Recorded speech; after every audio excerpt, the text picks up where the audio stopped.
Assalamualaikum warahmatullahi wabarakatuh. Bersama saya Amira Paripurna. Kita bertemu kembali di dalam seri kuliah Viktimologi. Di sesi ini kita akan membahas mengenai perlindungan saksi dan korban di Indonesia.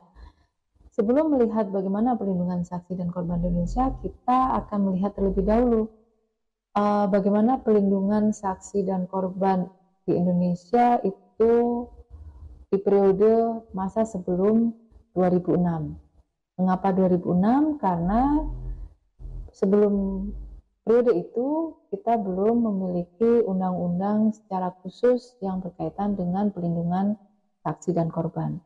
Nah, sebelum masa 2006, masa reformasi, muncul tuntutan agar saksi dan korban lebih diakui dan diberikan proteksi serta dipenuhi hak-haknya. Karena apa? Mengapa muncul tuntutan-tuntutan seperti itu? Karena banyak perkara pidana yang tidak terungkap, korban tidak berani melapor atau tidak berani menjadi saksi, kekerasan, bahkan sering terjadi kekerasan terhadap korban dan saksi, hak korban terabaikan ya. Jadi beberapa hal tersebut maka muncul dorongan agar diberikan dan diakui hak-hak korban kejahatan. Nah, tentu apa yang mendasari secara filosofis kenapa perlu ada perlindungan atau pengakuan terhadap hak-hak korban. Kita lihat bahwa di dalam proses peradilan pidana, salah satu alat yang sah dalam proses peradilan pidana adalah keterangan saksi dan atau korban yang itu melihat, mendengar atau mengalami sendiri terjadinya suatu tindak pidana dalam upaya mencari dan menemukan kejelasan tentang suatu tindak pidana yang dilakukan oleh pelaku kejahatan.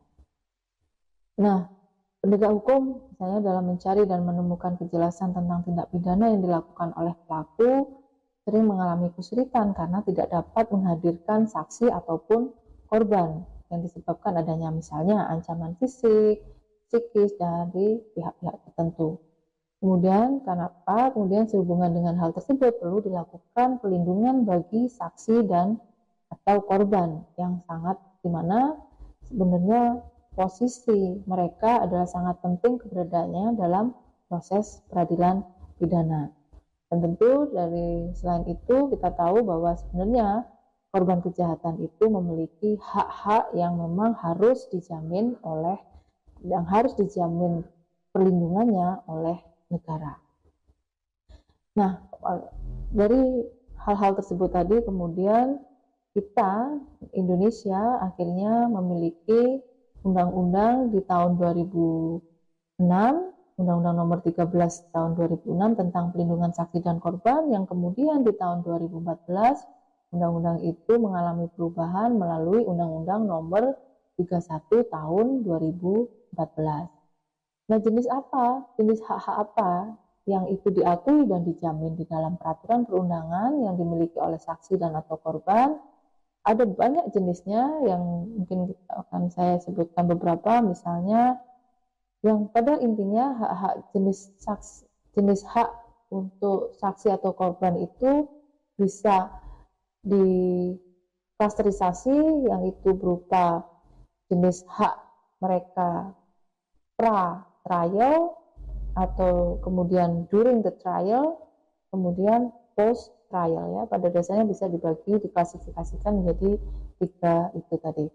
Nah, misalnya korban berhak memperoleh perlindungan atas keamanan pribadi, keamanan keluarga dan harta bendanya serta bebas dari ancaman yang berkenaan dengan kesaksian yang akan diberikan, sedang diberikan atau telah diberikan. Kemudian ikut serta dalam proses memilih dan menentukan bentuk perlindungan dan dukungan keamanan yang akan diberikan kepada mereka. Memberikan keterangan tanpa tekanan, mendapat penerjemah, bebas dari pertanyaan yang menjerat, kemudian mendapatkan informasi mengenai putusan pengadilan, bahkan mereka juga berhak untuk mendapatkan identitas baru, kemudian mendapatkan tempat kediaman, shelter, tempat aman atau tempat kediaman baru untuk melindungi mereka dari ancaman atas kesaksian mereka sebagai saksi ataupun korban. Kemudian berhak untuk mendapatkan penggantian biaya transportasi sesuai dengan kebutuhan, nasihat hukum, memperoleh bantuan biaya hidup misalnya, dan hak-hak lainnya yang diberikan kepada saksi atau korban dalam tindak pidana dalam kasus-kasus tertentu sesuai dengan keputusan Lembaga Perlindungan Saksi dan Korban. Hak lain yang juga dimiliki korban berkaitan dengan pelanggaran HAM berat dan terorisme, misalnya mereka berhak mendapatkan bantuan medis dan bantuan rehabilitasi psikososial yang itu berhak diajukan ke pengadilan berupa hak atas kompensasi dan juga hak atas restitusi yang dalam sesi sebelumnya sudah kita bahas secara khusus apa yang dimaksud dengan kompensasi dan restitusi bagi korban kejahatan. Kemudian bahkan korban ataupun saksi itu memperoleh jaminan untuk keamanan mereka boleh bersaksi di luar pengadilan.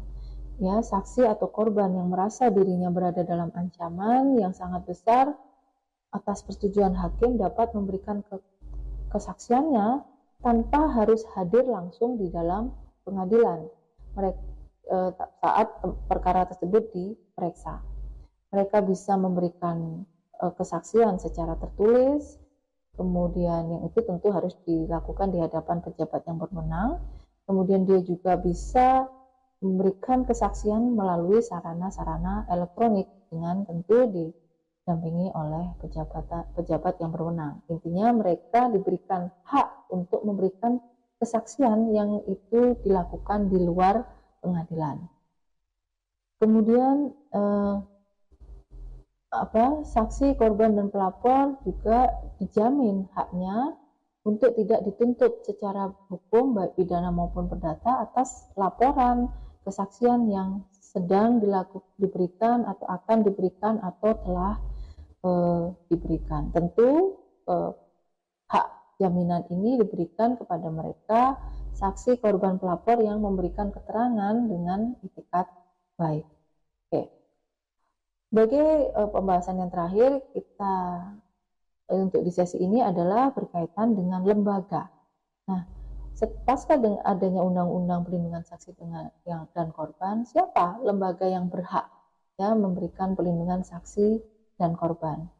Pasca diundangkannya undang-undang tersebut, dibentuklah yang namanya LPSK atau Lembaga Perlindungan Saksi dan Korban, di mana lembaga ini dibentuk berdasarkan amanah dari Undang-Undang Nomor 13 Tahun 2006 tentang perlindungan saksi dan korban.